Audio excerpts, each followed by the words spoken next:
précis. Certaines conférences peuvent être très belles, c'est pas l'ambition de la mienne. Ce que je veux surtout, c'est parler vrai et essayer de parler surtout en étant compris. Et pour être compris, il faut parler de ce qui est proche des gens. Et qu'est-ce qui est plus proche de nous que les 70 jours qui viennent de s'écouler et qui nous ont séparés du 11 septembre. Voilà que, pour la première fois dans l'histoire de l'humanité, on a assisté à un cataclysme en direct. Un cataclysme humain.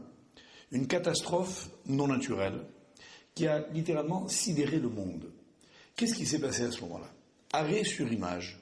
Les gens sont tous restés comme abasourdis, frappés, choqués. Les mots sont tous insuffisants pour le qualifier, par le phénomène auquel ils ont été, j'allais presque dire, associés à leur insu.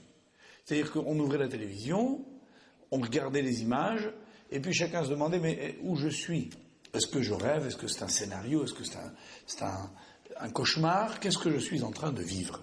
Et puis, bien évidemment, avec les perturbations en aval, psychologiquement, de tous ceux qui, frappés par un tel déferlement de violence, seront restés seuls avec leur conscience.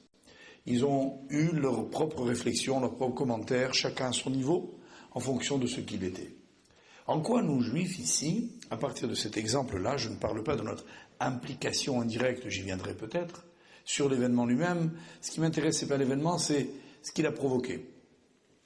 Et ce qu'il a provoqué cet événement, c'est au fond une sorte de réflexion intérieure de chaque homme qui a réfléchi avec sa culture, avec son intelligence, avec son expérience.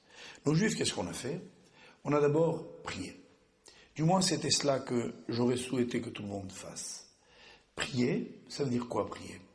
Le Talmud dans la Gemara de Rosh Hashanah raconte qu'un homme un jour arrive sur un port et il entend la musique qui se rapproche, il voit une fanfare qui est en train de célébrer le départ, le lancement d'un bateau. Beaucoup de monde est sur le quai, on est devant un navire tout neuf, les voiles sont flambantes, l'équipage est impeccable et le bateau va partir. On chante, on rit, on se réjouit d'une nouvelle aventure. Et de l'autre côté du port, dans l'indifférence générale, un autre bateau arrive. Il est abîmé, il a la coque cassée, les voiles déchirées, les marins mal habillés. Ce bateau vient d'une traversée.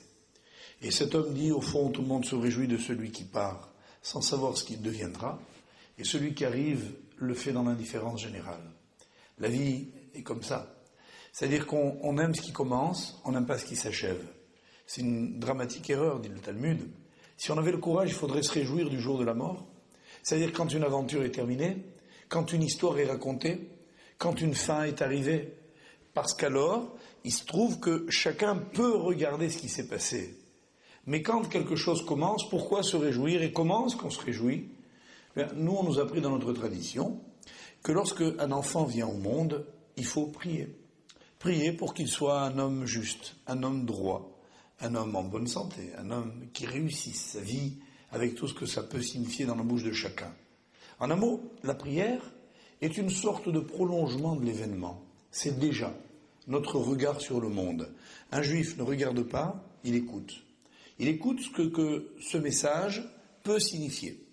Et que pour lui, il va nécessairement vouloir dire en quoi je suis, moi, concerné par l'événement que je regarde. 2, il va nécessairement rattacher cet événement. Cet événement à quelque chose de beaucoup plus grand, à quelque chose de beaucoup plus important que ce que les yeux peuvent voir ou les oreilles entendre, de ce que les sens peuvent percevoir.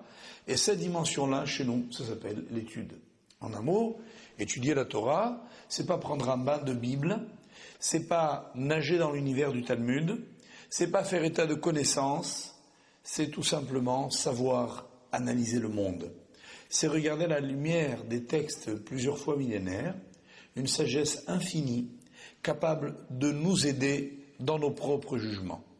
Un homme qui est ce qu'on appelle en hébreu un talmid chacham, un sage, est quelqu'un qui a toujours une analyse des événements, qui réagira nécessairement, pas seulement avec son intelligence, mais avec ce regard que va lui procurer l'étude.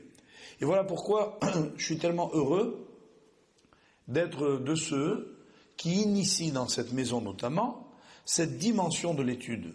Nous en sommes les premiers, les plus grands. les éternels bénéficiaires. C'est-à-dire, en un mot, le regard que nous pourrons demain porter sur le monde sera beaucoup plus riche. Et moi, je dirais que si nous avons fait un cours ce soir et qu'il aura servi à quelque chose, on ne sera pas les mêmes en sortant qu'en rentrant.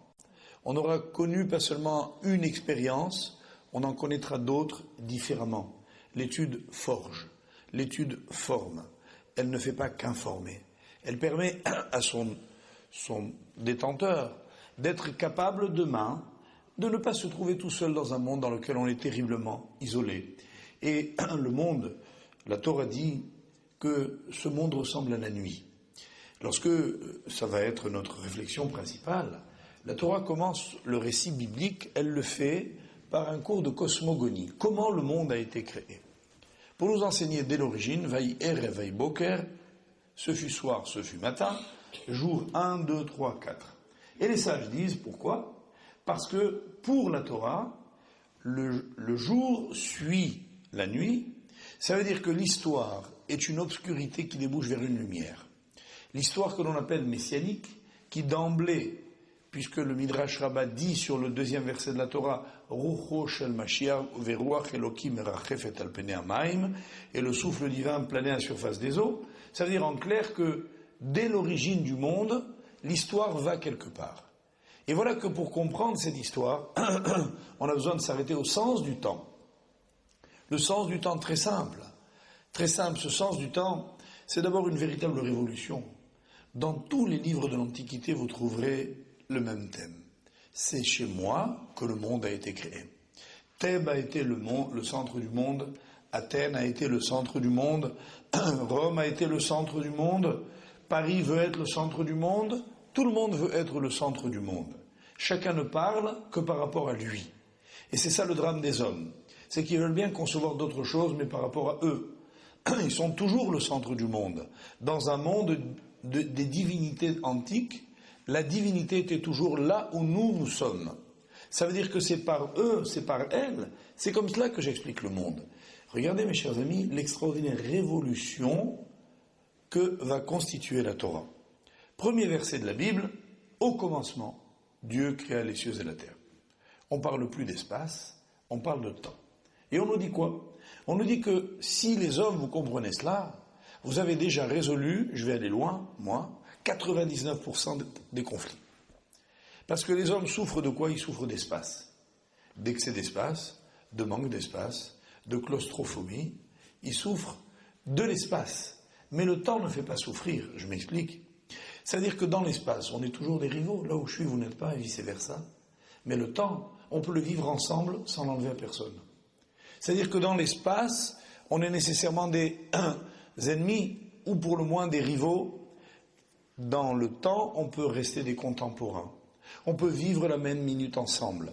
La civilisation juive va d'emblée proposer une lecture du temps pour dire à tout le monde, au lieu de vous battre pour un espace, au lieu de vous promener en l'an 2001 dans les arènes d'Orange et d'ailleurs, en contemplant les vestiges de ce que fut la civilisation romaine, promenez-vous surtout dans le temps. Dans un endroit dans lequel les Juifs, eux, ont bâti. Les Juifs n'ont pas bâti beaucoup de bâtiments. D'abord parce qu'on s'est chargé de détruire ce qu'ils avaient construit. Et puis, pour eux, l'essentiel, c'était pas là. L'essentiel, c'était de vivre.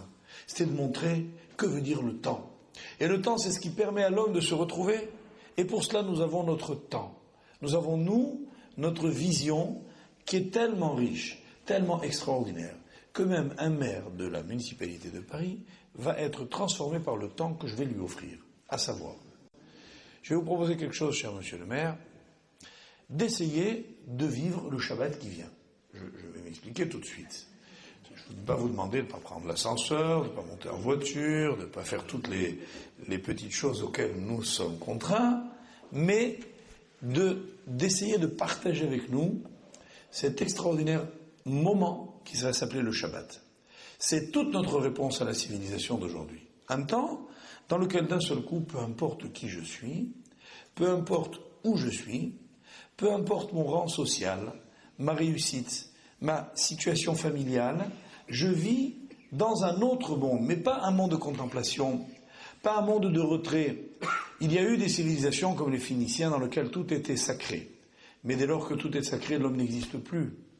Le Shabbat n'est pas un temps sacré seulement, il est un temps humain. Il est un temps dans lequel le plus pauvre des hommes, celui qui a souffert d'injures, d'insultes, de souffrances,